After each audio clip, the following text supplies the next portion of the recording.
Jadi orang banyak bilang bahwa itu sudah nubuatan, orang semakin jahat, betul. Tetapi sebetulnya gitu kan? Karena di eranya Yesus segala kuasa pun dipercayakan kepada kita untuk mengubah dunia ini yang semakin jahat. Tetapi justru kita anak Tuhan yang sanggup sebetulnya. Karena kita tidak bisa meremehkan kuasa Tuhan yang ada pada kita. Problemnya kuasa itu tidak terimpartasi, kuasa itu tidak tersalurkan dan tidak dipraktekkan mengubah orang. Gitu. Jadi sebetulnya Tuhan tidak mengingini, dia mengingini semua orang diselamatkan, bertobat dan diselamatkan. Kenapa dia bilang sabar terhadap kamu? Yang disebut kamu, kalau saya pelajari ya, itu bukan orang berdosa, tetapi kita anak-anak Tuhan. Banyak anak-anak Tuhan yang menganggap bahwa percaya deh, seminggu lagi Tuhan juga nggak akan datang. Itu yang disebut namanya, oh iya, Tuhan tidak lalai menepati janjinya untuk datang menghakimi dunia. Tetapi terhadap kita, supaya kita dikasih ruang, waktu untuk mengerjakan keselamatan, menuai untuk pekerjaannya. Ladang sudah pekerjaan sedikit. Kita semua dipanggil. Nggak ada yang terlewatkan. Tidak ada orang yang istilahnya memikul salib Kristus tidak mengemban namanya amanat agung. Saya melakukan survei di banyak gereja, banyak anak Tuhan. Kenapa takut? Kenapa Anda tidak mengabarkan Injil? Karena itu bukan panggilan. Saya cuman yang salah siapa ya? Apakah karena tidak baca firman atau bapak-bapak gereja atau siapa? Apa jemaat sampai menjawab seperti itu? Jadi sebetulnya Tuhan itu sabarnya sama kita anak Tuhan yang diberi mandat untuk memenang dunia. Tetapi kita slow down, tidak mengerjakan. Kita nggak mecut jemaat-jemaat kita. Kita nggak saling memecut di antara anak-anak. Let's win people, let's change people. Gitu. Yuk kita baca di 1 Petrus 2 ayat 9. Saya melihat namanya panggilan ini. 1 Petrus 2 ayat 9. Jadi mau Anda bisnismen, selama Anda percaya kepada Yesus, Anda adalah full hamba, diberi authority to win people, untuk menuai di dalam bidangnya. Gitu. Ada yang bisa baca 1 Petrus 2 ayat 9. Imamat yang rajani. Tetapi kamulah bangsa yang terpilih, imamat yang rajani, bangsa yang kudus, umat kepunyaan Allah sendiri, supaya memberitakan perbuatan-perbuatan yang besar dari Dia yang telah memanggil kamu keluar dari kegelapan kepada terangnya yang ajaib. Yes, itu yang disebut dengan panggilan. Panggilan kita dipanggil sama Kristus keluar dari kegelapan ke dalam terang. Begitu juga dengan Kolose 1 ayat 13, dia memindahkan kita dari kegelapan kepada terang anaknya yang kekasih. Ini namanya panggilan, bukan apa yang kita kerjakan. Semua anak Tuhan dipanggil oleh Kristus mengemban salib. Makanya banyak saya tanya, pikul salib. Banyak orang yang mengatakan bahwa pikul salib itu ialah, oh, saya lagi bangkrut, saya lagi kena kanker, saya lagi problem, saya lagi istri saya tuh, salib saya banget. Nggak bisa. Salib itu selalu hanya bicara tentang salib, pemberita mau mati, kita mau mengerjakan pemberitaan Injil oleh karena salib Kristus. Gitu. Banyak orang yang pertanyaan kedua, legal apa tidak? Nah, ini pertanyaan kedua, menginjil di negeri ini. Jadi perjawaban pertama tadi kita bicara kenapa? Karena mereka tidak pernah mengecap kasih dari masa kecilnya. Karena Injil tidak tersebar. Punya jemaat ribuan tetapi tidak diutus semuanya, tidak mengalami pengutusan. Sekalipun tidak ada yang mengutus, harusnya dia kalau istilahnya mempelajari firman Tuhan, dia akan mengerti bahwa saya dimenangkan oleh Kristus untuk memenangkan lagi. Kesalahannya bukan ada di orang jahat. Kenapa? Karena pada saat Yesus di kayu salib, ini bicara tentang Yesus ya, eranya Yesus. Orang jahat ampuni kesalahan mereka Bapa karena mereka tidak apa yang mereka perbuat. Mendapat ruang. Tetapi justru kita yang dipercaya oleh Tuhan untuk memenangkan mereka. Jarang sekali yang mengerjakan. Gitu loh. Itu kenapa disebut gereja hidup. Kemarin kita diskusi dengan Pak Didi, kok ada gereja hidup? Berarti ada gereja mati. Of course. Malah saya bilang gereja yang sebetulnya sudah mati tetapi seolah-olah hidup. Makanya banyak istilahnya gereja zombie. Kenapa? Tidak berbuah, tidak menghasilkan pemenangan-pemenangan. Gitu loh. Jadi kembalinya gereja adalah kembali kepada konsep perjanjian lama, ritualis lagi. Tetapi menghadap dunia tidak ada. Sehingga banyak orang tidak mendengar atau tidak tertouch dengan kasih pada diri kita kepada mereka. Sehingga pas dari kecil mereka didoktrin untuk bom bunuh diri, dia hajar.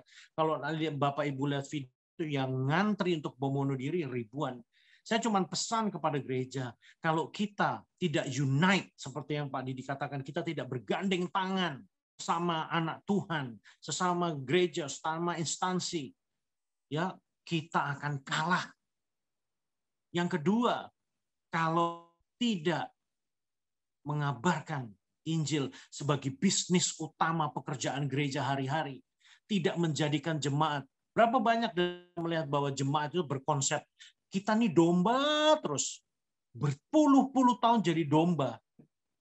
Saya selalu bilang, saya pun menggembalakan satu gereja. Saya bilang, Anda masuk di gereja ini tidak akan jadi domba selamanya. Mulai saat hari ini aku mempersiapkan engkau menjadi gembala di marketplace. Menangkan jiwa, muridkan mereka. Jadi gereja sepertinya saya tidak menghakimi pada kata menghakimi. Karena saya tidak menjatuhkan vonis apa-apa. Saya cuma menilai, memvalue. Sudah banyak yang mulai lepas dari, bahkan di Aceh sudah bilang, kami sudah tidak mau menginjil lagi. Kenapa? Karena takut gerejanya dibakar, diruntuhkan, diproses. Saya cuma bilang, jangan membela Tuhan. Anda takut sound system Anda tidak kebeli lagi? Gereja punya Tuhan. Kalau memang dengannya penginjilan kemudian gereja dibakar, bagi saya, bakar saja. Itu menjadi persembahan yang hidup bagi Tuhan dan menjadi saksi bagi dunia. Gereja dieksekusi. Kita berusaha membela Tuhan. Akhirnya seperti orang-orang sebelah. Banyak dari jemaat saya tanya, apakah menginjil? Ada yang bilang legal, ada yang bilang tidak. Kenapa tidak satu suara? Menginjil itu legal sekali. Menginjil legal sekali. Kalau legal, tutup aja gereja. Gereja ada untuk memberitakan Injil kok. Saya bingung bagi bapak-bapak rohani. Kenapa nanti bisa sampai nggak tahu bahwa gereja tugasnya memang menginjil dan menangkan jiwa. Menolong orang yang susah gitu loh. Jadi banyak yang hesitated gitu loh. Satu, kalau saya pelajari karena mereka tidak ditekankan untuk kembali kepada firman. Yang kedua, saya melihat tidak cukup, tidak diutus untuk menginjil sebagai yang utama dalam ibadah. Gitu. Tidak ada mujizat apapun. Orang mati dibangkitkan. Wow, luar biasa. Orang buta mencelikkan matanya. Tetapi tidak ada yang sanggup mengguncang surga. Hanya satu jiwa yang dimenangkan, sanggup membuat surga bersorak-sorai. Itu mujizat terdahsyat. Gereja udah fokusnya bukan kepada hati Tuhan. Pertanyaannya sangat simpel. Tuhan Yesus datang ke dunia untuk apa? Untuk menyelamatkan Anda dan saya. So that's the core business daripada Kristus yang disampaikan kepada kita. Yohanes 14 ayat 12. Penginjilan sangat legal. Kenapa? Pada saat kita mulai menghina, pada saat kita mulai memaksa dengan kekerasan, itu tidak legal. Saya mengikuti hukum syariah pada saat itu Aceh.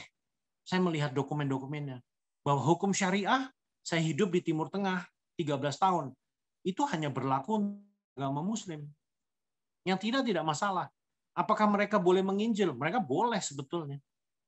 Itu karena hasutan kita diprovokasi, ada kristenisasi, Kalau ada Kristenisasi berarti ada Islamisasi, ada Hinduisasi. Itu hanya propaganda untuk menghambat kita bergerak. Jangan takut. Gereja ada, itu harus gamblang bahwa saya di sini untuk memberitakan kebenaran, untuk mempertobatkan orang daripada yang jahat. Declare dengan jelas. Kita nggak bisa bermain-main play a victim all the time.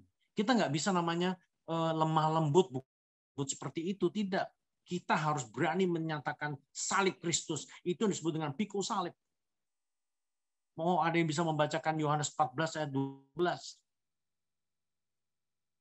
Dengan adanya Maranatha sangat bagus, ingin mempersatukan, menggandeng tangan seluruh yang ada di Indonesia untuk mengerjakan, untuk mempersiapkan, mengerjakan penuaian untuk mempersiapkan jalan Tuhan datang. Sebenarnya luar biasa. Gereja, ada yang bisa baca? Yohanes 14 ayat 12. Yohanes 14 ayat 12. Aku berkata kepadamu, sesungguhnya barang siapa percaya kepadaku, ia akan melakukan juga pekerjaan-pekerjaan yang aku lakukan. Bahkan pekerjaan-pekerjaan yang lebih besar daripada itu. Sebab aku pergi kepada Bapa. Yes. Yesus harus pergi kepada Bapa. Makanya apa yang dikerjakan oleh Yesus diestafetkan sama kita. Tuhan yang sangat rendah hati dan sangat tahu diri. Mosok Tuhan bohong sih? Dia bilang, apa yang kau kerjakan itu nanti lebih besar daripada apa yang saya kerjakan. Yesus melayani 3,5 tahun. Anggap aja 33 tahun lah. Kita semua nih banyak yang rata-rata sudah di atas 40 tahun. Usia kita jauh lebih daripada Yesus. Wah, yang dihasilkan harusnya lebih dahsyat. Yesus sendiri sebagai Tuhan Maha Kudus mengakui bahwa nanti yang kau kerjakan itu bahkan lebih besar. Dia adalah Tuhan yang rendah hati dan jujur sekali. Bahkan dia bilang, barang siapa percaya melakukan apa yang aku lakukan. Benar, gereja melakukan ini. Saya kemarin bicara tentang maaf ya, saya mohon maaf. Saya hanya ngomong di atas kebenaran. Tutup. Banyak gereja, kenapa tidak sanggup bayar uang sewa? Saya cuma tanya, kenapa? Sewanya mahal sekali. Kemudian kami berdiskusi, berapa harganya? Sampai ratusan juta. Saya pikir, apakah dana misi, dana diakonia daripada gereja lebih besar daripada sewanya? Kenapa harga sewa gedung lebih besar daripada harga misi itu sendiri? We pay at any save life. Makanya saya sampai bingung, apakah kita benar-benar mengerjakan hati Tuhan? Tidak mungkin, tidak mungkin nubuatan, pendengaran, mimpi, penglihatan tidak berhubungan dengan jiwa. Saya selalu akan bilang, kita semua visi apa yang Tuhan beri, suatu karunia selalu bersumber dari hati Kristus untuk mengerjakan penuaian. Tidak ada yang lain. Gereja, banyak orang bilang, ya kalau dia mau dimenangkan, tinggal tunggu waktu Tuhan. Nggak bisa. Selalu bilang, kronos, kairos, Anda dan saya harus mengejar namanya kairos, supaya kita bisa berjumpa dengan waktu Tuhan. Tetapi banyak orang Kristen menginjil, tumpang tangan. Nanti ada saatnya Tuhan mempertobatkan satu dunia. I don't think so. That's the way God's play. Apa yang tertulis dalam Alkitab. Amanat agung tidak akan pernah diproklaim oleh Yesus sebagai hal yang utama dalam pemenangan jiwa. Kalau Yesus datang untuk membentuk suatu kerajaan penyembahan, saya nggak akan ngomong tentang penginjilan, pemenangan jiwa. Ada 1 dan 2 aja yang ngomong, kami tidak menitik beratkan dalam pemenangan, tapi kami menitik beratkan pada pujian penyembahan. Saya langsung bilang, tidak ada satupun orang dimenangkan oleh pujian penyembahan. Tidak ada satupun orang dimenangkan oleh menara doa. Tetapi oleh pemberitaan Injil. Yang selalu bilang tentang ora et labora. Tetapi kalau saya selalu bilang ora es labora. Kerjamu adalah doamu. Kehadiranmu pada diri seseorang. Itu pujian penyembahan yang menyenangkan hati Tuhan. Kita nggak bisa menyenangkan hati Tuhan hanya dari mulut, tetapi hidup perbuatan yang nyata yang buah kebenaran dan buah-buah jiwa. Makanya disebut akan datang penyembah dalam roh, rohnya kecil, R-nya, roh dan kebenaran. Orang tentang kekudusan. Orang bicara tentang kekudusan. Dia lupa, saya selalu gali tentang kekudusan. Orang hanya bicara perbuatan daging. Bercabul, berzinah, pesta pora, apa segalanya ya. Marah, amarah atau apapun. Tetapi dia lupa, kudus artinya dipisahkan dari dosa. Pertanyaannya apa dosa itu? Dosa ialah segala sesuatu, pelanggaran, kelalaian terhadap perkataan atau firman Tuhan. Ya, kemudian tidak menaati kebenaran. Itu yang disebut dengan dosa. Banyak bicara mengedepankan, merasa bangga dengan ritualnya bahwa kekudusan, tetapi dia lupa Anda menginjil tidak. Anda tidak kudus. Anda melihat orang di pinggir jalan kelaparan, Anda tidak jamah. Anda dan saya tidak kudus. Perintah Tuhan jelas, Matius 25 ayat 40. Segala sesuatu yang kau lakukan bagi orang yang paling hina ini, engkau melakukannya bagi aku. Langsung, directly. Kita gereja, ada gereja hidup, karena gereja itu berbuah jiwa luar biasa. Saya melihat bahwa mungkin kalau ada Pak Saifuddin, saya pasti beliau kenal. Saya pernah berjumpa dengan teroris yang ngebom saya tahun 2000, kemudian menjadi partner penginjilan saya di pedalaman. Saya ketemu beliau, saya cerita segala hal, sampai akhirnya masalah bom. Sampai dia langsung bilang, Captain ampuni. Kenapa saya kaget? Aduh, saya adalah orang yang ngeplot pemboman ini. Namanya saya rahasiakan. Tapi Pastor Saifuddin tahu betul. Saya yang ngeplot pemboman di gereja Halim Oikumene dan di ini sektor 9. Hah, ampuni saya. Berapa jiwa setelah dia yang dimenangkan, yang dia baptis dengan tangannya 9.000 lebih. Yang terdahulu menjadi terbelakang, terbelakang menjadi terdahulu.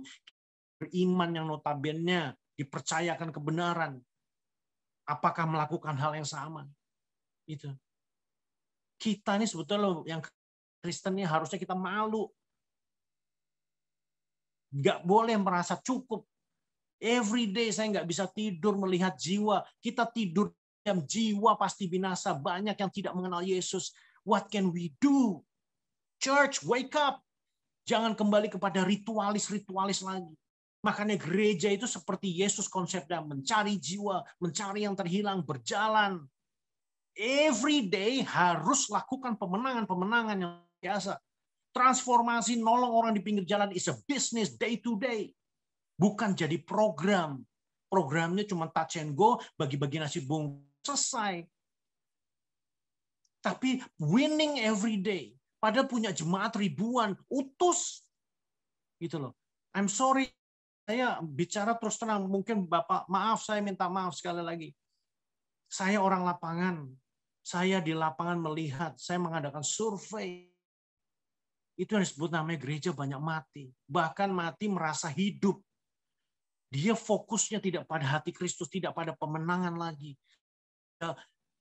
Kegiatan-kegiatan organisasi, ritualis lagi, doktrinal lagi. Makanya kita uji masing-masing yang jemaat. How weak is jemaat kita. Betapa weak-nya kita. Bagaimana seorang teroris itu dimenangkan oleh Kristus? Sangat simpel. Ada satu ibu cuma berkata, Pak, Tuhan Yesus sangat mengasihimu. Satu perkataan itu berbulan-bulan sampai berapa tahun akhirnya mengiang di telinga dia. Akhirnya dia mencari kebenaran dan berjumpa dengan Kristus. Karena banyak orang yang menahan mulut, bingung dalam penginjilan, dalam keseharian. Betapa banyak orang Kristen kalau ngomong cuman maksimal Tuhan Yesus memberkati. Kebanyakan, tidak semua. Betapa, seberapa malunya sih kita kepada Yesus. Seberapa tabunya sih Yesus itu sehingga tidak bisa kita mau sampaikan ke orang. Kita malu. Barang siapa malu mengakui anak manusia di depan manusia, maka anak manusia itu Yesus juga tidak akan mengakui kita di hadapan malaikat surga dan Bapa. Jelas banget. Kita ngomong tukang parkir memberkati uang kasir dia Indomaret. Mbak, Tuhan Yesus memberkatimu ya. Itu aja takutnya luar biasa. How come? Church, jawab. Bapak, jawab. Let's make a change. Banyak gereja, saya ikuti menara doa. Tuhan kapan datang sambil menangis-nangis. Hilang di situ. Anda berani ya minta Tuhan Yesus datang segera. Ladang belum dikerjakan dengan baik. Kita dibilang akan Tuhan yang tidak bertanggung jawab. Kita membiarkan ladang dituai oleh iblis. Berani-beraninya kita minta Yesus datang. Kalau saya pribadi, Tuhan, give me a time untuk saya mengerjakan pekerjaanmu. Jangan datang, Tuhan. Dia memberikan responsibility kepada gereja. Come on. Tuai ladangnya, persiapkan kedatangan Yesus. Kita menjadi itu orang-orang teroris. Saya punya satu lusin, 2 lusin. Mereka yang dulunya pembunuh Kristen. Memberi dirinya. Saya ada satu kesaksian ya. Itu mereka sampai dipotong lehernya. Dia bilang darah Yesus itu besi tidak putus di lehernya. Pada saat dia lari, kemudian suatu saat dia kedapatan lagi sedang menginjil, dikepung satu kampung. Dia udah menyerahkan dirinya. Itu dia orangnya. Pada saat dikepung dari segala sisi dia nggak bisa lari. Dia bilang, Tuhan ini hariku. Aku serahkan semua ke dalam tangan-Mu. Namanya orang yang nguber dia, di depan dia, di sekitar dia bisa tidak lihat dia. Dia sampai bingung. Mana orang ada dia dikepung di tengah-tengah kerumunan bawa senjata lengkap untuk membantai orang ini. Tiba-tiba Tuhan butakan. Sampai akhirnya Tuhan tuntun dia keluar pelan pinggir dan lari. Itu mereka orang-orang yang dulunya juga pembunuh. Mereka dipakai Tuhan luar biasa. What about church? Karena konsepnya juga sama. Selalu bicara masalah gedung dan ritual. Pada saat saya keluar COVID tahun lalu, seminggu Tuhan sudah suruh utus saya keluar lagi. Melihat di jalan-jalan. Sebetulnya pada saat COVID ada kemarin. Kalau gereja paham betul, dia mengutus jemaatnya 2-2 untuk mengerjakan misi. Gereja tahun lalu sudah menjadi jawaban bagi negeri ini, bagi krisis yang ada. Tapi banyak gereja mencari makna-makna yang rohani. Tuhan mau kita duduk di kaki dia. Berapapun kita sudah duduk di kaki Tuhan, tidak buat apa. Tanya ke diri kita masing-masing, church, berapa banyak yang kita menangkap. Never enough. Harusnya tahun lalu gereja menjadi jawaban, sekalipun ada COVID, keluar dengan prokes, tetap kerjakan keselamatan. Firman Tuhan harus diberitakan baik apa tidak baik waktunya. 2 Timotius 2 ayat 3, ikutlah menderita sebagai prajurit Kristus. Prajurit tidak memusingkan dirinya sendiri. Kita bisa dibilang takut COVID, how come gereja yang diberi kuasa. Saya cuma malu di jalan, tukang kerja, ojek masih bekerja, pemulung masih bekerja, tukang ketoprak masih kerja, ojek masih kerja. Gereja yang dikasih yang demikian dahsyat, ngumpet di balik online. How come kita, saya seperti ini? Bapak-bapak gereja, please. The time is running. Penghakiman Tuhan. 1 Petrus 4 ayat 17. Penghakiman akan datang ke rumah Tuhan lebih dulu. Have to make a change. Konsep ritualis harus dibuang jauh-jauh. Hidup kita sudah menjadi bait Tuhan. Efesus 2:22, mari kita baca bersama. Come on church. Slogan gereja saya, no time to rest, time to slow down, and no time to stop. Keep on reaching, no limit. Nggak ada 24 jam terlalu sedikit untuk kita menuai banyak jiwa. Turunlah ke jalan, lihatlah banyak belum kenal Yesus. Bagi yang kita hamba-hamba Tuhan yang memiliki jemaat, equip them. Mereka, utus mereka. Menangkan jiwa. Setidaknya, gini, orang bingung. Menginjil tuh ngapain sih? Menyampaikan nama Yesus sebagai Tuhan dan Juru Selamat dunia. Bukan berdebat. Banyak orang, aduh saya belum belajar firman. Loh, how come 35 tahun belajar firman? Berarti firman tidak penting bagi dirinya. Kita memberitakan Injil, untuk memberitakan Injil, bukan berdebat dengan orang di jalan. Kalau Anda mau mengadakan suatu perdebatan, sekolah teologi, belajar Islam, judul debat. Kita cuma menyampaikan kasih, belas kasihan Kristus yang ada pada kita. Itu yang diberikan kepada mereka. Mau apa saja, Efesus 2 ayat 22. Kita adalah baik Tuhan. Ayat 22. Di dalam Dia, kamu juga turut dibangunkan menjadi tempat kediaman Allah di dalam Roh. Amin. Apa yang kurang dari tubuh kita? Tubuh kita baik di mana Dia bertahta. Gereja ini sejatinya kita. Makanya saya selalu bilang, kalau konsep gereja keluar zaman COVID gini kumpul-kumpul, di luar lebih dari 25-30 orang ya menyalahi peraturan pemerintah. Tetapi kalau kita tetap smart, cerdas, gereja dan sehat rohani, dia akan cari cara dengan hikmat dari Tuhan, akan mengutus orang tetap untuk menyelamatkan, menjadi jawaban. Saya melayani kurang lebih 4 bulan setelah COVID. Bapak Ibu kalau tahu cerita COVID, saya batuk aja darah. Tuhan sembuhkan, saya turun ke jalan every day, seminggu minimal 4-5 kali. Saya berjalan 15 kilo, 8 kilo, 9 kilo mencari yang terhilang. Mereka makan, mereka ditendang dari kos-kosan, mereka nggak punya job. Grab itu bisa nangis 5 hari, Pak, nggak dapat panggilan. Gereja, di mana gereja bangganya? Dia ngumpet di balik online.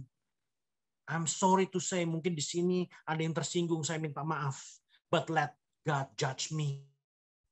I've seen it with my eyes. Come on, church, we've been sitting down too long. I'm so sorry.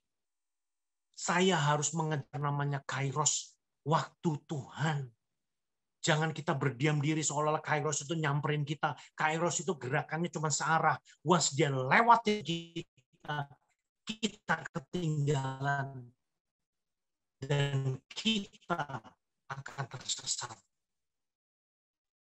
Kita yang harus, jangan akhirnya Tuhan harus ngikutin waktu, kita nggak bisa. Pemenangan jiwa ada kuncinya di tangan kita, di tangan gereja yang hidup, yang mau mati. Saya di Aceh, mungkin teman-teman di sini ada yang kenal. Semua gereja reluctant untuk menginjil. Saya bilang, jangan berusaha membela. Engkau lebih melindungi properti gerejamu daripada memenangkan jiwa. Jadi harga sound system dan gerejanya jauh lebih berharga jiwa yang harus dimenangkan. Luar biasa mengerikan. Akhir-akhir ini, kalau di Matius 16 ayat 18, fokus gereja sudah bukan di pemenangan jiwa lagi. Petrus di atas kamu, batu karang akan kudirikan jemaatku. Maut tidak akan menguasainya. Itu benar sekali. Tetapi apa yang terjadi? Mamon menguasai. Akhirnya apa? Jemaat dididik menjadi weak, yang dia cari apa? Is just a blessing, kesembuhan, mujizat, tetapi tidak pernah ditrain menjadi militer. I will die for you Christ, seperti mereka-mereka di luar. I will die untuk 72 bidadari whatever. Saya mati untuk sesuatu yang mereka mati untuk sesuatu. Ini bom bunuh diri. Kita yang memiliki Tuhan yang hidup, kerajaan surga diberikan. Wahyu 3 ayat 21 sangat jelas. Tahta Kristus diberikan kita bagi yang menang. Mati untuk Kristus tidak menjadi pilihan. Wahyu 21.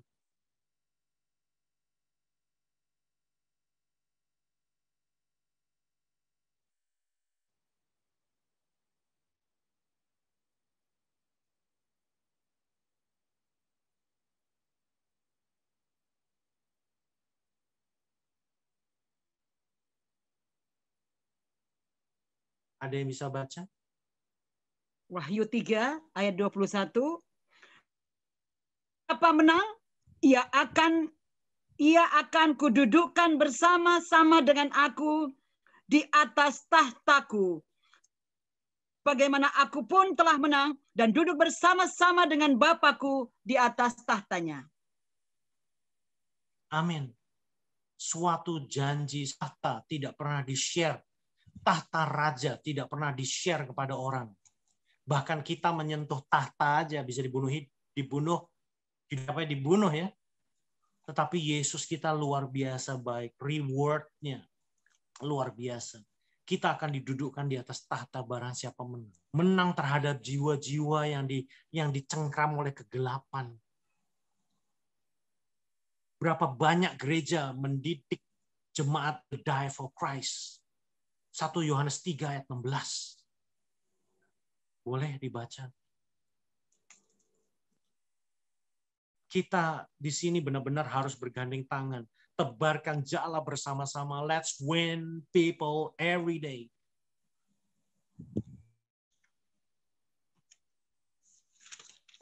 Satu Yohanes 3 Saya pribadi ayat 1 Yohanes 3 ayat 16. Ayat 16. Demikianlah kita ketahui kasih Kristus, yaitu bahwa Ia telah menyerahkan nyawanya untuk kita. Kita pun wajib menyerahkan nyawa kita untuk saudara-saudara kita. Amin. Amin. Yesus telah menyerahkan nyawanya untuk kita supaya kita mengecap surga. Dia teruskan apa yang dia buat untuk kita lakukan. Kita pun juga harus. Syukur-syukur tidak perlu ditebas kepalanya dalam memberitakan Injil. Tetapi kalau itu harus terjadi, Bapak Ibu, be realistic, menjadi anak Tuhan, menjadi pengikut Kristus, menjadi itu resiko mengancam every second, every minute. Be ready. Jangan malah kabur. Kita uji jemaat kita. Mari kita uji teman-teman seiman kita. Kalau sudah namanya diperhadapkan kepada kematian, kecuali kita tidak bisa mati, kemudian menginjil jadi mati, mungkin Anda takut, iya. Kita nih semua at the end of the day akan mati. Tapi lebih baik apa? Mati dengan hormat dalam dimanapun, di marketplace atau dimanapun, daripada tidak. Ini harus menjadi sesuatu apa ya? Tekad tuh. Murid-murid Yesus, contoh Petrus, rajaku disalib, nggak layak aku disalib seperti dia. Saya minta dibalik. Wow, dia malah minta kematian yang lebih mengerikan. Karena tanpa kematian murid-murid Yesus dan yang lainnya, kita tidak akan pernah mendengar Injil dan diselamatkan. Itu pun diteruskan kepada kita untuk kita gereja. Engkau telah dipersembahkan kepada dunia ini untuk memenangkan dan menjadi korban Tuhan. Ini yang disebut the living church. Engkau dan saya are the living church. Kita terkadang puas dengan ritual-ritual pribadi. Kita lupa di 1 Yakobus 1 ayat 27. Ibadah yang murni dan tak bercacat ialah mengunjungi yatim piatu, janda, dan tidak mencemarkan diri terhadap dunia. Itu bicara yang murni dan tak bercacat. Roma 12 ayat 1 sangat terkenal. Persembahkanlah tubuhmu sebagai persembahan yang hidup, kudus dan berkenan. Itu adalah ibadahmu yang sejati. Jangan kembali kepada ritualis lagi. Kita nggak akan ngerjain apa-apa. Kita nggak akan menuai apa-apa. Saya malu dengan teroris-teroris. Orang-orang yang dulunya muslim jahat. Mereka menangkan ribuan orang. Membaptis dengan tangannya sendiri. Bahkan dia memasang badan untuk apa? Demi Injil. Luar biasa sekali. Bapak Ibu, ampuni saya kalau saya ada kata-kata yang menyinggung keras atau apa. Saya nggak apa-apa dihakimi sama dunia atau dinilai oleh dunia, nggak apa-apa. Tetapi selama bukan Bapakku yang membenci aku. Tetapi aku begini supaya kita nanti semua bisa mempertanggungjawabkan di pengadilan Kristus. Supaya kita dinyatakan engkau adalah hamba yang setia, hamba yang benar. Demikian sharing hari ini untuk menggantikan Pastor Saifuddin yang mungkin tiba-tiba ada halangan, saya juga nggak tahu. Saya sudah hubungi, sudah WA, tidak jawab. Kita doakan beliau supaya tidak terjadi apa-apa Itu kan kita nggak tahu. Ya. Saya pun juga sebetulnya hanya moderator di sini untuk menjawab jawaban. Sebetulnya ada satu pertanyaan. Saya pengen tahu sekali siapa sih yang megang kamera pada saat itu Pastor Saifuddin lagi nginjil di taksi, kemudian ditaruh di Facebook. Saya pengen tahu orangnya. Karena gereja kadang-kadang euforia, dia so excited dengan penginjilan, akhirnya apa? Dia lupa bahayanya. Tetapi saat saya melayani Pak Saifuddin Ngerang, saya melihat beliau memenangkan banyak sekali. Dia menjadi orang yang terhormat di penjara, preman-preman pada takut karena dia membawa kebenaran. Wow. Tetapi banyak juga anak Tuhan yang mengecam, tuh gara-gara nginjil masuk penjara. Kenapa harus takut? Besar di Alkitab semua masuk penjara, dari Yusuf sampai Paulus sampai Yohanes semua masuk penjara. Itu suatu kehormatan di mata Tuhan. Gereja, you are the living church. Let's win people every day. Supaya kita tidak dibilang gereja mati, bahkan gereja zombie yang sebetulnya mati tidak berbuah apa-apa, tetapi merasa hidup. Mari sama-sama. Pekerjaan kita masih banyak. Saya ajak rekan-rekan untuk bergandeng tangan, united. Kita menginjil dimanapun kita berada. Engkau adalah garam dunia, terang dunia, skalanya dunia. The power has been given to you. It all means to win, to change, to save people, to transform people, and to touch people. Miliki belas kasihan Tuhan. Itu menjadi key utama. Yang terakhir sebelum saya tutup, bukan keberanian yang dibutuhkan untuk menginjil, tetapi belas kasihan. Apa benar engkau menangisi jiwa-jiwa? Saya cuma mau kasih tahu, mereka pasti dibinasakan. Bukan Tuhan Yesus mau membinasakan mereka, karena mereka memilih jalannya untuk tidak percaya. Kita menjadi man between the gap, yang memprovok mereka untuk percaya kepada Yesus supaya dia selamat. Benarkah Anda dan saya menangis untuk mereka? Milikilah belas kasihan hati dan pikiran Tuhan. Amin. Segala kemuliaan hormat bagi nama Tuhan. Saya kembalikan semuanya kepada Pak Didi. Terima kasih, Tuhan Yesus memberkati. Terima kasih, Kapten. Tepuk tangan buat Tuhan Yesus. Bapak Ibu, sebelum masuk kita ruang tanya jawab, nanti Kapten juga bisa pandu kita ke tanya jawab. Ada beberapa yang saya mau sampaikan. Yang pertama, mohon maaf atas ketidakhadiran daripada hambanya Bapak Pendeta Ibrahim. Saat ini pun Kapten Riko, kami pun masih coba hubungin, tapi belum ada jawaban. Doakan saja supaya beliau juga aman-aman aja, karena beliau ini kan target sebetulnya. Ya, target sama iblis. Kita harus makanya kenapa saya bilang sama Kapten Riko, Pak Ibrahim untuk bernetworking dengan kita. Ya, di Maranatha ini kita gandengan tangan. Jadi begini, saudara, Bapak Ibu, ada penginjilan, boleh dicantumkan di kita punya agenda yang secara sporadis atau by individu. Jadi saya nginjil, saya tiap hari sama kayak Kapten. Saya nggak akan berhenti nginjil, ketemu sama siapapun, ngomong apapun, ngomong ekonomi, ngomong politik, ujung-ujungnya pasti Tuhan. UUT, ujung-ujung Tuhan. Gitu. Kita ngomong duit nggak apa-apa, tapi ujung-ujungnya Tuhan. Jangan ngomongin Tuhan, ujung-ujungnya duit. Ya, kadang-kadang kan begitu. Oh ya, anti ngomongin bisnis di gereja, jangan ngomongin bisnis, tapi ngejar-ngejar perpuluhan orang, itu juga nggak bagus. Gitu. Gereja-gereja yang tadi, yang Kapten bilang, sebetulnya gereja yang mati, bukan gereja yang hidup. Nah, tapi nggak apa-apa. Kita harapkan ke depan ini, talk show ini, kalau Kapten, nanti ini Kapten Riko yang punya sebagai moderatornya. Karena saya melihat Kapten Riko ini memang Tuhan pakai menjadi ujung tombak juga.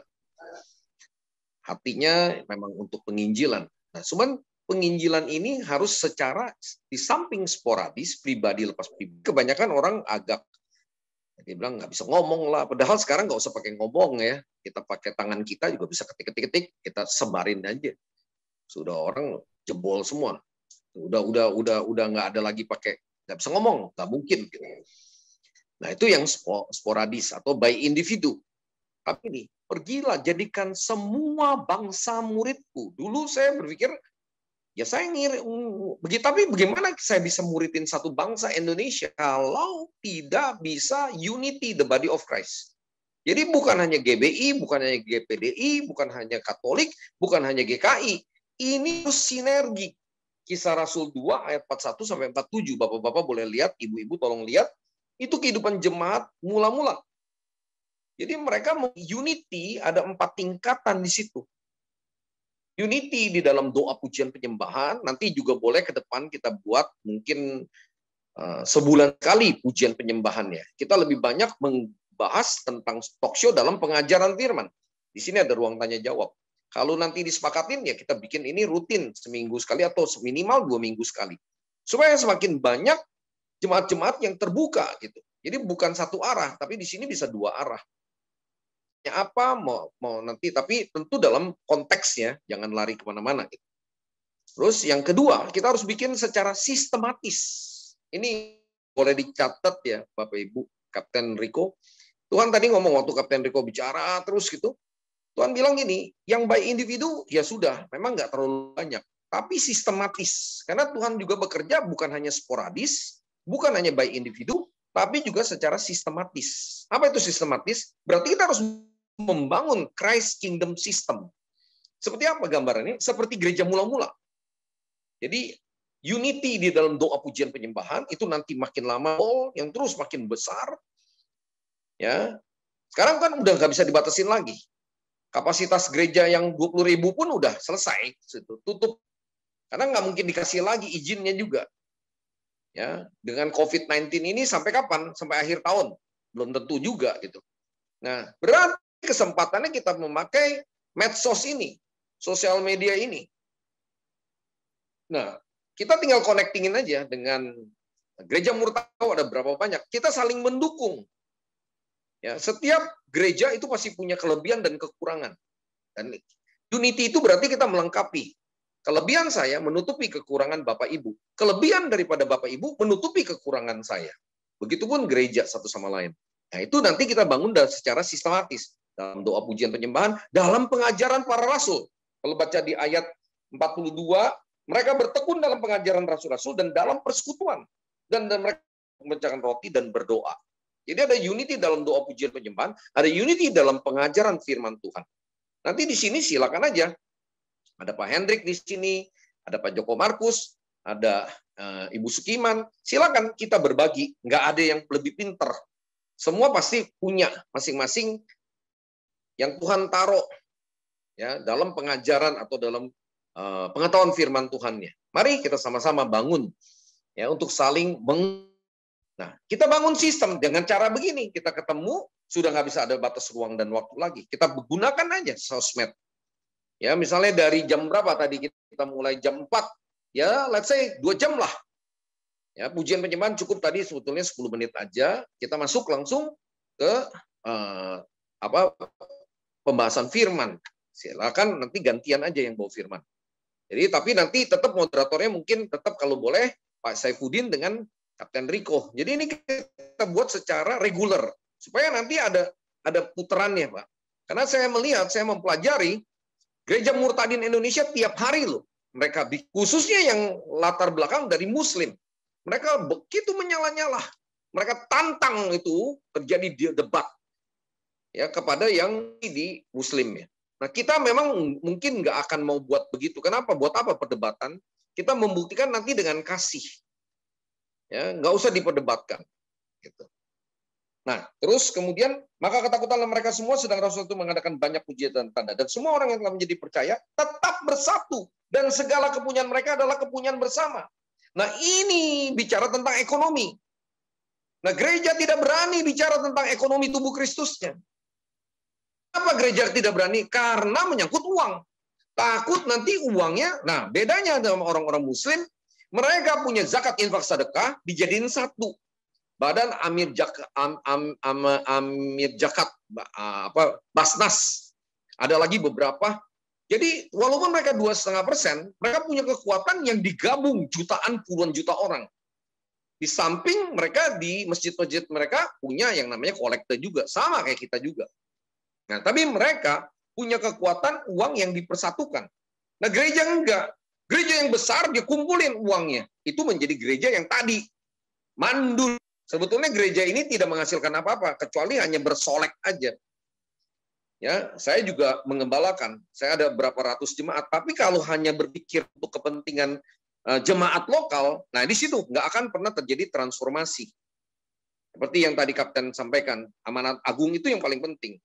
Tapi kuncinya adalah unity the body of Christ, seperti gereja mula-mula di Kisah Rasul 2 ayat 41 sampai 47. Ada 4 di situ unity. Dalam doa pujian penyembahan, yang pertama kemudian firman Tuhan para rasul, kemudian ketiga menanti-nantikan kedatangan Tuhan, dan yang keempat dalam ekonomi. Ya, seperti tubuh kita ini ada 4. Kalau pujian penyembahan tuh kulitnya aja, dia ngebungkus. Ya, di bawah kulit ada daging. Apa itu daging? Firman yang telah menjadi daging, yaitu pengajaran. Itu baru second layer-nya, baru yang third layer-nya. Ketiganya itu di dalamnya itu tulang, itu bicara visi. Visi apa yang akan menggerakkan gereja sedunia? Visi yang terakhir yang membangunkan 5 darah bijak, 5 darah bodoh. Maka kalau kita sebut, ya, mempelai datang, songsonglah dia, Maranatha, Kristus datang. Sehingga 5 darah bijak, 5 darah bodoh sama-sama terbangun, sama-sama cuman bedanya nanti yang bijak, ya, dia kumpul nanti satu sama yang bijak. Yang bodoh, dia kumpul sama yang bodoh. Si bodoh ini apa sih? Kalau orang bilang, saya penuh Roh Kudus, kita buktikan outputnya. Dia satu, tidak egois. Yang kedua, dia tidak cinta uang. Keinginan mata, keangkuhan hidup, tingginya makin habis. Tapi kalau pendeta-pendeta sekalipun, keinginan mata, keangkuhan hidupnya, keinginan dagingnya makin kuat, tinggalkan aja pendeta yang model begitu. Berarti sesat. Dia ngajarkan, tapi dia menjadi kayak ahli Taurat aja. Jangan ngomongin tentang bisnis, jangan ngomongin tentang uang, tapi ngumpulin uang sebanyak-banyaknya. Tidak diaudit, tidak dibuka tentang keuangan. Justru Tuhan menghendaki keterbukaan dalam hal keuangan.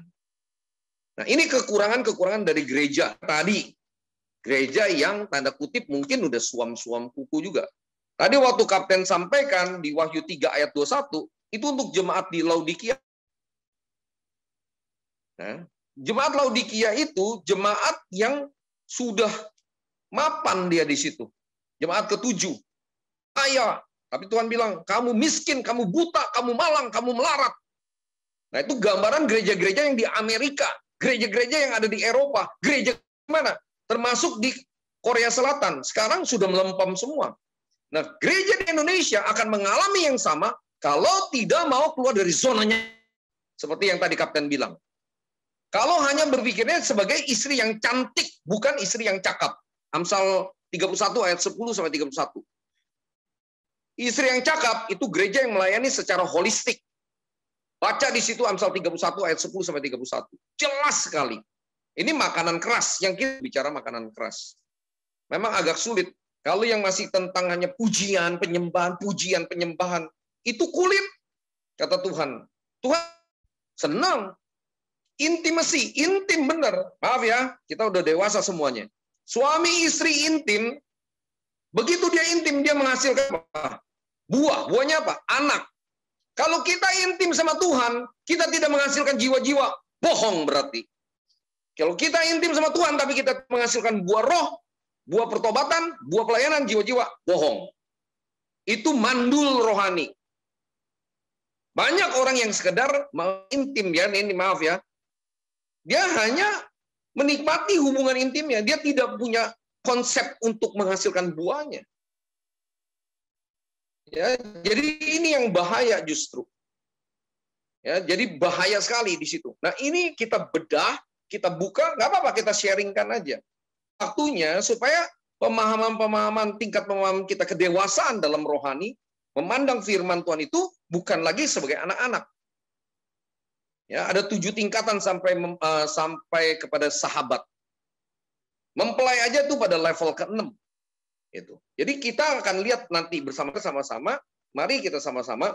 Nah, Kita harapkan nanti kita bersinergi dengan gereja Murtadin supaya mereka pun ada juga. Mereka nggak jalan sendiri, mereka nggak jadi sasaran tembak. Kami di Maranatha nih ada 7 gunung. Gunung pertama media itu dari Yesaya 2 ayat 2 sampai 7. Ya, gunung rumah Tuhan harus berdiri tegak mengatasi gunung-gunung. Itu. Waktu kita membangun nanti apa yang disebut sistem ekonomi tubuh Kristus, sistem tubuh Kristusnya, maka akan terjadi seperti di Kisah Rasul ke-47. Sambil memuji Tuhan dan mereka disukai semua orang. Dan tiap-tiap hari Tuhan menambah jumlah mereka dengan orang yang diselamatkan. Nah ini udah jadi nih, Cap. Kalau udah begitu, yang tadi Kapten Riko bilang, ya sama-sama. Kita pertontonkan unity the body of Christ-nya. Di samping kita juga punya pelayanan. Di Maranatha pun kami punya hubungan namanya Fornusa, Forum Nusantara Bersatu. Nanti saya akan invite sekali-sekali Gusmus untuk jadi salah satu pembicara di sini, boleh. Kami bicara sama ketua-ketua NU, bicara duduk, berdialog, nggak ada masalah.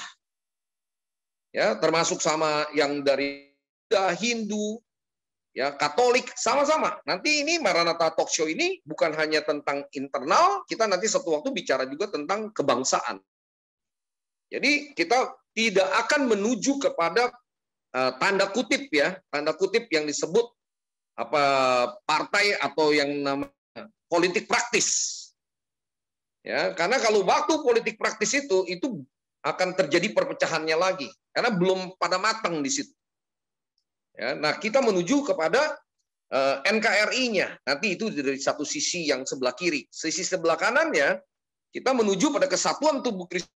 Baik gereja inti maupun gereja di marketplace. Nah, gereja inti ini juga kan akan terbagi juga, di mana ada gereja-gereja yang memang ya seperti yang sudah menjadi satu, yang dulu latar belakangnya saya dari Katolik, ya dari segala macam-macam. Ya, nah kita bisa sama-sama nanti ya untuk sama-sama menjalankan ini semua. Jadi kita harapkan kalau memang nanti moga-moga beberapa hari lagi ya ini Kapten juga kan sambil terbang juga ya Cap ya. Nanti malam Kapten Riko ini akan berangkat ke NTT nih. Siap, betul. Shalom Cap. Siap. Ya. Nah, kalau nggak terganggu nanti mungkin kita akan buat, tadi saya sambil doa waktu Kapten sampaikan semua, ya talk show ini nggak harus berhenti karena Pak Ibrahim hari ini nggak muncul, mungkin besok atau lusa pun kita bisa invite beliau juga, supaya beliau juga terbuka. Kesian juga beliau menjadi sasaran tembak kalau kita nggak bergabung sama-sama. Kita ada di arts media, ada business, ada churches, ada development of poor, bagaimana mengenai kemiskinan di Indonesia, itu nanti ada sistemnya juga. Kemudian ada edukasi, pendidikan, kemudian ada family. Kenapa orang Kristen pada cerai? Katanya anak Tuhan. Bahkan ada pendeta-pendeta juga cerai. Kenapa? Ya nanti kita bahas. Terus kemudian sampai ke Gunung G, government, tahan. Nah, kita akan connectingin sama pemerintah juga. Ya, supaya pemerintah juga tahu, pemerintah itu harus takut kepada Tuhan. Kalau Tuhan izinkan, Bapak Ibu tolong doakan.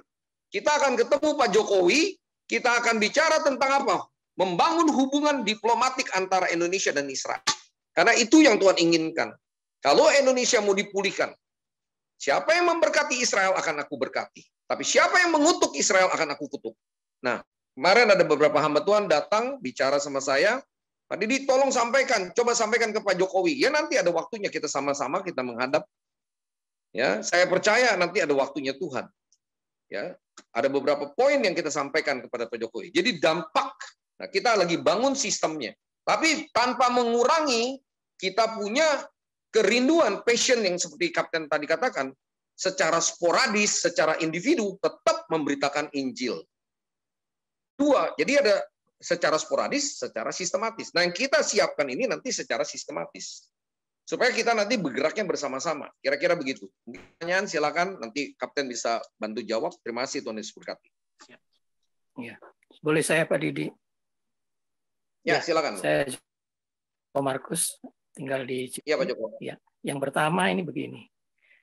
Saya memang dari dulu itu mencari yang namanya gereja. Yang seperti sekarang ini kita bicarakan sebenarnya. Di Amin. usia tua baru sekarang ini saya ketemu. Dan yang jadi masalah kemudian, selama sekian waktu saya itu terhilang oleh gereja-gereja yang tadi disebutkan lebih banyak pada pujian dan katakanlah seperti itu. Padahal saya sendiri juga sudah beroleh hikmat bahwa pujian penyembahan itu adalah perjanjian lama itu. Perjanjian baru itu kita harus pergi untuk berbuah itu. Nah, itu gimana cara kita ya untuk mengubah mindset dari gembala-gembala gereja, termasuk gereja saya sendiri ya. Saya sudah mencoba sekarang beberapa kali kalau ada kegiatan komsel, waktu bersaksi, saya pakai untuk menggertak mereka bahwa kalau Anda tetap bertahan pada pujian penyembahan, itu bagus. Tapi sesudah kalian dengan Tuhan, pasti Tuhan suruh kamu untuk apa? Berbuah, punya anak, betul kata Pak Anu tadi, Pak Riko. Punya anak. Nah sekarang itu kita kerjakan belum? Mulai kita bentuk. Tapi tidak ada reaksi dari pihak gereja. Itu yang pertama. Yang kedua, saya dari awal kenal dengan Pak Didi melalui medsos saja. Dan ada beberapa program Pak Didi yang menurut saya, dan saya belum bisa masuk, termasuk terakhir dimintai KTP itu Pak. Bukan saya tidak mau, tapi memang waktu itu saya belum saya harus dulu, harus ada satu link yang kita nyambung, baru nanti apapun saya akan bantu. Nah sekarang orang seperti saya itu mau bergerak apa? Yang sudah saya lakukan selama ini ada tadi sporadis, man to man. Jadi setiap ada kesempatan, saya ada kesempatan mengabarkan mengenai Kristus, saya sampaikan. Sampai sekarang pun saya kan itu bahkan pada posisi sekarang saya perang roh ini, dunia roh dengan salah seorang dukun yang ada di sekitar sini tentang Kristus. Itulah yang saya ingin sampaikan, dan mudah-mudahan pada kesempatan-kesempatan yang akan datang saya bisa untuk melakukan, karena saya tanya Tuhan, Tuhan gerakkan saya Tuhan, apa yang harus saya lakukan ini? Masa saya cuma dikirim, saya kalau doa malam itu Tuhan siapa yang hari ini harus saya garap, itu Tuhan kirim itu Pak. Tuhan kirim, memang Tuhan kirim, dan banyak hal yang kemudian bisa saya kerjakan. Tapi itu tadi, terutama saya rasakan kelemahan saya dalam finishing itu Pak. Terima kasih Pak. Tuhan berkati.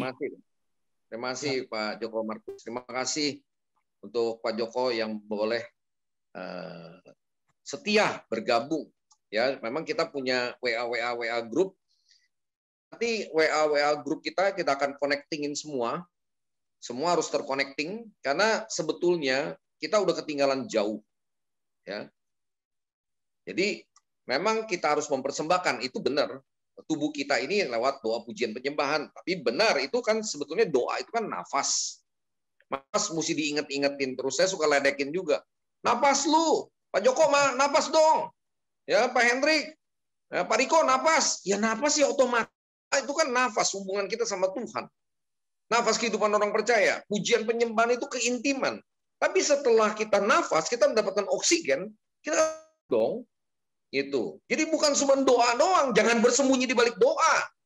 Itu. Doa pujian penyembahan kamu tidak mau keluar, kamu punya iman tapi kamu tindakan. Kamu tidak punya langkah iman berarti mati. Itu. Nah, Bapak Ibu, nanti ini kan kita masih dalam bentuk wacana, dalam pembahasan. Enggak apa-apa, kita talk show. Tapi di Maranatha ini tujuannya apa? Wahana, Pak. Ya, kita membuat wahana, makanya badannya Koperasi Maranatha Indonesia, badan hukumnya resmi gitu. Kenapa? Karena memang harus gitu. Kalau kita yayasan, kita pun terbatas. Yayasan itu enggak, yang ngerti tentang yayasan tuh enggak mudah itu. Kita juga ada yayasan-yayasan. Ya, kita juga ada PT istilahnya, perusahaan enggak ada gunanya. Kembali ke pasal 33 Undang-Undang Dasar 1945. Ya, ekonomi kerakyatan itu adalah koperasi. Dan koperasi itulah wadah yang memang Tuhan inginkan. Itulah lumbung Yusufnya. Ya, ke depan ini bersama-sama. Jadi Bapak Ibu silakan aja. Kalau ada masukan-masukan, kita nanti akan buat template-nya semua gitu, secara jelas.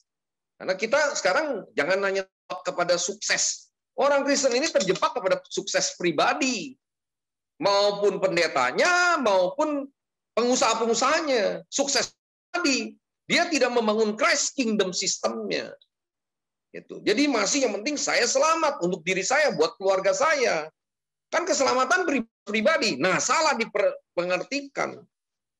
Ya, bagaimana kita bisa sama-sama seperti pada waktu Tuhan perintahkan kepada Nuh, Bahtera itu. Nah, akhir zaman ini kita bangun Bahtera Nuh itu.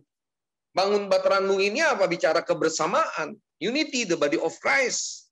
Seperti jam mula-mula. Ini yang sedang kita bangun sebetulnya. Nah, ini sama-sama kita harapkan, mari kita sama-sama jalankan. Udahlah, capek berteori-teori. Saya bilang, capek teori. Kebanyakan ngomong, nggak ada lakukan apa-apa, ya udahlah, lebih baik nggak usah ngomong. Nah, bedanya nanti kita buat talk show ini, kita akan buat langsung eksekusi. Yang mau, yang nggak mau juga nggak apa-apa. Kalau yang hanya pikirannya buat diri sendiri, jalanin aja. Sampai nanti Tuhan datang. Itu orang bodoh, sebetulnya. Maaf, saya mesti perkatakan dengan yang sedikit agak keras. Orang yang hanya berkonsentrasi pada diri sendiri, gereja sendiri, perusahaan sendiri, itu 5 darah bodoh. Ya kan? Tuhan mau kita dikatakan apa? Ya, yaitu tadi menanti-nantikan kedatangan Tuhan. Nanti kekuatan baru. Kita kan tujuan akhirnya sorga. 5 darah bijak. Ya, sebentar lagi Tuhan datang. Oh, banyak loh pendeta yang nggak percaya Tuhan datang. Bahkan dia bilang, itu udah dari dulu. Satu-satu pendeta ini dalam proses kalau yang tidak percaya. Lah, saya bilang, Bapak nanti Tuhan malam juga datang, bisa. Itu Maranatha. Itu datang, artinya jadi rib kita. Rest in peace. Kenapa orang takut sama COVID? Karena takut mati. Takut mati. Karena nggak takut sama Tuhan. Kalau orang takut sama Tuhan, dia nggak takut mati. Kita nggak mau mati konyol, enggak. Gitu. Di dalam kasih yang sempurna tidak ada. Barang siapa takut, ya, dia tidak sempurna dalam kasih. Jadi mari kita sama-sama. Keberanian ilahi, keberanian dari Kristus beda dengan keberanian nekat yang taruh bom di dada bunuh diri gitu. Itu keberanian daging aja itu, nekat. Nah, tapi kalau kita kan keberanian kasih ilahi. Tujuannya apa? Memberitakan Injil. Tujuannya apa? Mengasihi semua orang supaya mereka masuk ke sorga. Ya, kita juga masih banyak kekurangan. Saya pun masih banyak kekurangan. Masih banyak ada kesalahan-kesalahan pastinya. Nah, kita sama-sama di dalam forum kita akan bergerak bersama-sama ke depan. Nah, kita harapkan, kita doakan saja Pak Ibrahim juga tidak berjalan sendiri. Beliau juga bikin komunitas bagus sekali, tapi biar kita connectingin komunitasnya Pak Ibrahim dengan komunitasnya Kapten Riko, dengan komunitasnya Pak Joko Markus, Pak Full Gospel. Di kami pun ada ketua Dewan Pengawasnya Full Gospel. Ya, salah satu Dewan Pengawas Full Gospel, Pak Denis. Ya. Nanti ke depan juga ada. Di sini puji Tuhan ada Pak Rizal, ada Pak Aji Pangestu, puji Tuhan. Ya, selamat bergabung semuanya. Pak Arif, Ibu Christine, ada Pak Darwan dari Bali, ada Pak Martias. Ada siapa nih? Ada 2 orang ini ya. Irianti. Ya, Ibu Yola, Ibu Sarah, Ibu Vera Lisatan, Pak Sudung ya, Pak Sudung ya. Ya. Ya, mari kita ke depan. Ya, memang ini waktunya udah jam 6, mungkin kita batasin waktu ya. Nanti atau kalau memang ada beberapa pertanyaan lagi, izin nanya host. Silakan Bapak Ibu saling berinteraksi aja. Izin nanya. Di sini nggak ada yang pimpin. Silakan Bu Christine. Ya, oke. Terima kasih. Pertama-tama I'm blessed. Even bukan Pak Zainuddin, tapi kita tidak melihat pembicaranya siapa, tapi firman yang disampaikan dan sangat berkati. Ya, pertanyaan saya ini COVID versus dengan apa yang dituliskan di Matius 24 ayat 14. Matius 24 ayat 14 berkata bahwa kesudahan segala sesuatu itu kalau akan, ya. Nah, melalui Zoom ini hampir seluruh daerah yang ada internetnya pasti bisa kita beri. Nah, bagaimana dengan amanat agung? Amanat agung jelas berkata pergi, jadikan semua bangsa murid. Tidak mungkin kan kita baptis orang melalui Zoom. Ini bagaimana kita menanggapi kritis seperti ini ya? Karena saya banyak sekali pertanyaan. Saya baru aja pulang, makanya terlambat. Tadi satu orang dari ketua HMI di salah satu daerah itu bertobat. Puji Tuhan. Puji Tuhan. Cap, silakan Cap. Siap. Oh, terima kasih Bu Christine. Ini beliau ini partner saya keluar masuk pedalaman ya Bu ya. Baptis orang ya Ibu ya. Ini begitu, betul. Jadi gini, orang Kristen memang harus cerdik, cerdas, cermat. Jadi dengan ada Zoom kita beritakan, tetapi jangan takut keluar. COVID itu adanya di mana? Di dalam rumah yang pakai AC. Saya sampai di pinggir jalan, gelandangan, nggak ada satupun yang kena COVID. Ya, artinya 90% ke atas tidak pernah kena COVID. Saya tanya rumah sakit di mana saya dirawat, saya kan masih dihubungi terus, berhubungan. Saya kan ambasador di salah satu rumah sakit, saya menjadi COVID representatif. Ada nggak Anda merawat orang miskin? Nggak ada. Gembel? Nggak ada. Semua orang yang di dalam rumah pakai AC. Makanya justru gini loh, smart itu pakai prokes, pakai disinfektan, jangan deket-deket, tetap beritakan Injil keluar. Seperti yang Ibu bilang, betul, tetap harus membaptis gitu loh. Kan kita diberi kuasa. Segala sesuatu bukannya seperti Pastor Didi bilang, hanya ambil resiko ya tanpa perhitungan, itu enggak. Kita benar-benar semua dihitung, cerdas, pakai hikmah, orang nggak usah takut. At the end of the day, we will die anyway, tetapi tetap harus kerjakan. Makanya ada firman. Beritakanlah firman, baik apa tidak. Tetap. Kalau pemerintah bilang begini, keluar kalau ada urusan penting. Saya bilang, jiwa penting, makanya saya keluar. Saya sampai sekarang, saya kena COVID 2 kali. Waktu saya merawat ibu saya, kemudian ditambah 3 orang refugees, tambah 1 lagi, terus tambah 2 orang lagi. Langsung. Saya bilang kalau saya harus mati karena merawat jiwa biar ini menjadi kesaksian. Saya bilang itu. Jadi jangan takut. Juga jangan sembrono. Tetap pergunakan prokes, keluar. Ada Zoom pakai, ada WhatsApp pakai untuk menginjil. Jadi at any means semua bisa dipakai untuk, tetapi itu yang dimaksud dengan Ibu tadi, jangan hentikan langkahmu tetap untuk keluar ke tukang sayur, parkir, satpam, tetanggamu, terus sekitar. Orang kita keluar bisa kok ke kantor, di jalan so many we can touch. Itu. Bapak Joko tadi ya, pujian penyembahan jangan salah mengerti. Saya orang pujian penyembahan. Tetapi kalau tidak ada yang saya bawa ke Tuhan, saya hanya menipu Tuhan dengan mulut. Sebetulnya dari pujian penyembahan, persembahan, persepuluhan atau apapun, tujuannya apa sih? Menyenangkan hati Bapa. Sebetulnya bukan perkataan, tetapi tubuh kita itu menyenangkan. Tanpa kita berkata-kata, kita bisa seperti praise and worship. Saya kasih contoh. Ada seorang anak di kelas. Gurunya selesai ngajar, pulang semua. Anaknya ini suka tinggal belakangan di kelas. Suatu saat, pagi hari, gurunya datang, kok kelasnya rapih lagi. Bersih rapih. Pas 1 minggu, 2 minggu, 3 minggu, dicari tahu siapa yang bersihin. Ternyata anak yang ada di kelas itu. Gurunya sangat memuji, sangat senang sekali dengan ini sampai akhirnya diberitakan ke seluruh sekolah. Anak itu tidak hanya berkata, dia diam, tapi dia kerjakan. Hati gurunya. Nah, orang Kristen, dia hati dan mulut dan perbuatan harus sinkron. Kalau kita bilang kita cinta Tuhan, ya berarti engkau cinta salib, engkau cinta kematian di dalam Kristus, engkau mencintai juga jiwa-jiwa. Tidak mungkin kita menjadi penyembah kalau kita seperti Pastor Didi bilang, tidak berbuah, tidak membuahkan apa-apa. Kita bilang kita intim, tapi kita nggak membuahkan apa-apa. Saya orang musik, saya worship every day. Tetapi saya selalu bilang, Anda worship, Anda doa, tetapi pikiran, hati, tidak memiliki hati dan pikiran Kristus. Kita cuma doa hanya sebatas, tetapi harusnya doa penyembahan itu mengubah kita, menjadikan Kristus pemikirannya ada di sini, hatinya sini. Sehingga kita mengerjakan apa yang dia mau. Melalui perkataan, pujian penyembahan, melalui doa, melalui perbuatan, melalui hidup, melalui buah-buah kebenaran, dan buah-buah jiwa. Jadi integrated-nya jelas. Itu yang disebut dengan gereja. Jadi saya tidak mengesampingkan pujian penyembahan. Saya menyatakan pujian penyembahan jangan bodong, jangan hampa, tetapi berbobot dengan perbuatan hidup.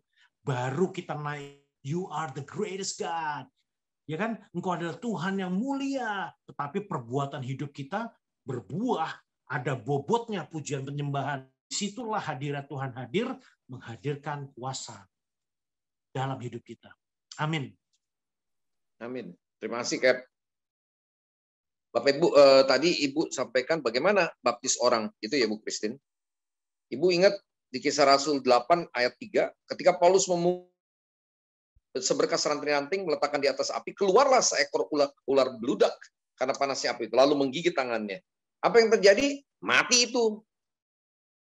Malah si ularnya itu dikibas aja sama Paulus. Jadi begini Ibu Christine, kita semua nanti pengujiannya gampang aja. Kalau kita orang kudus yang sudah dikuduskan oleh Roh Kudus, oleh darah Tuhan Yesus, dan hidup kita benar-benar untuk memuliakan Tuhan, tidak ada satu helai rambut pun yang jatuh masih izin Tuhan. Ya kan? Kalau memang Tuhan sudah takdirkan kita mati karena COVID, matilah kita karena COVID. Bukan karena COVID-nya, tapi sudah takdir dari Tuhan. Kapten Rico udah 2 kali kena COVID. Buktinya nggak mati tuh, bukan karena Kapten Rico itu kebal. Ya kan? Bukan takdirnya untuk mati karena COVID. Jadi kenapa orang mesti takut mati karena masih COVID? COVID itu bukan dari Tuhan, itu dari iblis. Itu penyakit. Cuman tahan, di Tuhan tahanin aja. Kenapa Tuhan izinkan? Supaya terjadi hujan pertobatan. Kenapa Tuhan izinkan? Supaya unity the body of Christ. Kristus harus bersatu. Amin. Ini terakhir. This is the last warning. Kalau sampai hari ini, sampai detik ini tidak mau terus ada perubahan dari tubuh Kristus, maka siap-siaplah kita sama-sama masuk baptisan api yang lebih lagi. Ini baptisan api untuk sama-sama. Tuhan udah nggak pandang muka lagi. Ya kan? Jangan bilang Tuhan, Tuhan. Sekarang buktikan, prove it. Ya kan tadi bilang, kalau kita punya kasih yang sempurna, nggak ada ketakutan. Barang siapa takut, dia tidak sempurna dalam kasih, berarti harus ada introspeksi diri kita. Kenapa? Ya kita minta ampun sama Tuhan lah. Minta basuh sama darah Tuhan Yesus. Ya kan? Tapi nggak jadi satu hambatan. Kalau Kapten Rico bilang gini, Pak Didi mah udah bersih juga nih pasti karena COVID. Oh iya, saya tanggal 16 itu saya ada posisi di Malaysia. Jadi pas pulang dari Malaysia, tanya Pak sama-sama Pastor Rizal itu. Ya, 3 hari kemudian Malaysia lockdown. Setelah itu apa yang terjadi? Selama 3 minggu saya panas dingin tiap hari. Mungkin udah kena COVID. Ya tapi biarinlah kalau memang udah. Jadi sekarang di ini enggak, saya di vaksin enggak? Tuhan bilang enggak. Ya udah saya enggak vaksin. Bukan merasa kuat, enggak. Yang mau vaksin silakan, tanya aja sama Tuhan. Maka kata kuncinya tanya sama Tuhan, tanya sama Roh Kudus. Kalau Tuhan bilang vaksin, vaksin. Kalau Tuhan bilang nggak usah, nggak usah. Itu. Jadi semua bergantung ya, seberapa kita peka mendengar suara Roh Kudus dan seberapa kita taat melakukannya. Itu aja sebetulnya ukuran keberhasilan daripada namanya Kristiani, seorang Kristiani. Saya rasa luar biasa hari ini kita ini ya, mungkin dari teman-teman yang lain. Darwan, silakan Pak Darwan dari Bali. Kabarnya gimana Pak Darwan? FGB, FMI, orang-orang hebat, orang-orang diberkati. Baik Pak. Di sini kita juga orang-orang FGB Pak. Iya iya. Ya, itu Pak Arif orang FGB itu. Iya, ada Pak Adi Pangestu juga itu. Ya, itu ada Pak Adi Pangestu itu. Ya, itu tokonya FGB itu. Ya. Full Gospel baru Pak. Baru 19 tahun. Baru 19 tahun saya pelayanan di sini. Wah. Ya. Kalau dilihat dari wajahnya Pak, Bapak itu udah jadi ininya Full Gospel di Bali itu. Enggak. Saya Fudin barusan saya telepon juga dia enggak angkat. Baik, terima kasih. Saifuddin juga barusan saya telepon nggak diangkat. Iya, kita harus doakan, Pak. Barusan telepon tadi sama juga nggak diangkat. Nggak tahu lah, nanti coba. Iya. Iya. Iya. Itu. Terima kasih Kapten Riko, terima kasih Pak Darwan, terima kasih untuk semuanya. Saya rasa kita jam 18 kita coba belajar untuk, karena nanti pasti ada banyak urusan-urusan lain. 2 jam aja, kalau boleh nanti setiap seminggu sekali kita ketemu, nanti snowball, ini akan makin besar. Connectingin aja dengan FGB, connectingin dengan lain-lain, marketplace ministry yang lainnya. Nah, kita nanti wacana ini akan menjadi wahana. Ya, Kapten Riko akan mimpin, ada satu talk show juga, nanti mungkin di sini juga. Flying Hospital by Kapten Sorgawi, Riko Seta. Haleluya. Tepuk tangan buat Tuhan Yesus. Itu visi yang Tuhan berikan. Dan itu pasti Tuhan izinkan ya menjadi satu terobosan. Jadi ini kan banyak ya pesawat-pesawat yang grounded ya, Kapten ya. Ada ribuan, puluhan ribu. Ya, kita nggak tahu sampai kapan itu pesawat bisa terbang lagi. Ya, nah kita sama-sama, mari kita lihat dari sisi Kristus aja.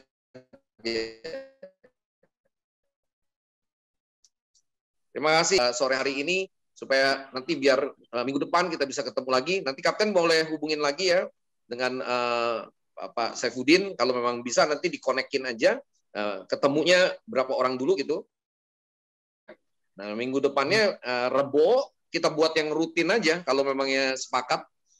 Ya, kira-kira kalau yang memangnya ini bisa kita ajak lagi teman-teman. Silakan, ada masukan apapun, kita duduk sama rendah, berdiri sama tinggi. Ini yang disebut Dewan Musyawarah Tuhan. Ya, nggak ada yang lebih, nggak ada yang kurang. Ya, nanti siapa lagi? Nanti tetap dipandu moderatornya Kapten Sorgawi, Riko Seta yang ganteng itu. Haleluya. Haleluya. Boleh kita tutup ya? Boleh ya, di sini ada Ibu silakan. Silakan Pak Didi. Ya, kalau boleh biar ditutup sama Ibu Sukiman. Ini Ibu pendoa kita juga. Ibu Tina, boleh tutup. Kita akhiri Bu Tina.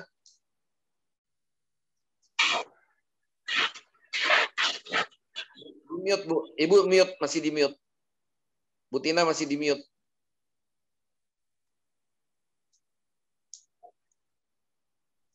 Ya, udah. Ya, silakan.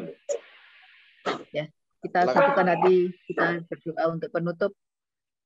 Tuhan, Bapa kami dalam kerajaan surga, kami mengucap syukur Tuhan, terima kasih untuk pertemuan Tuhan sudah izinkan. Biarlah pertemuan ini Tuhan berjalan seterusnya dan kami makin terbuka mata hati pikiran kami, sehingga kami mengerti apa yang Tuhan inginkan dalam kehidupan kami, menjadi saksi-Mu Tuhan, memberitakan firman-Mu ya Bapa, hari lepas hari mencari jiwa-jiwa Tuhan.